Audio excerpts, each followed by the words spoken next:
دنیا اور آخرت کے فائدے کو اٹھا کریں۔ رسول اللہ صلی اللہ علیہ وآلہ وسلم کے پاس ایک شخص آیا، وہ بولا، یا رسول اللہ، میں کیا کہوں جب اپنے رب سے مانگوں؟ آپ صلی اللہ علیہ وآلہ وسلم نے فرمایا، کیا؟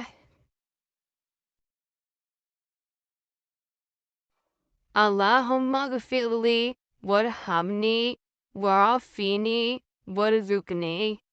اللہم اغفر لی وارحمنی وعافینی وارزقنی۔ اور آپ صلی اللہ علیہ وآلہ وسلم ان کلموں کو فرماتے وقت ایک ایک انگلی بند کرتے جاتے تھے، تو سب بند کر لیں، صرف ایک انگوٹھا رہ گیا۔ آپ صلی اللہ علیہ وآلہ وسلم نے فرمایا، یہ کلمے دنیا اور آخرت دونوں کے فائدے تیرے لیے اکٹھا کر دیں گے۔ صحیح مسلم۔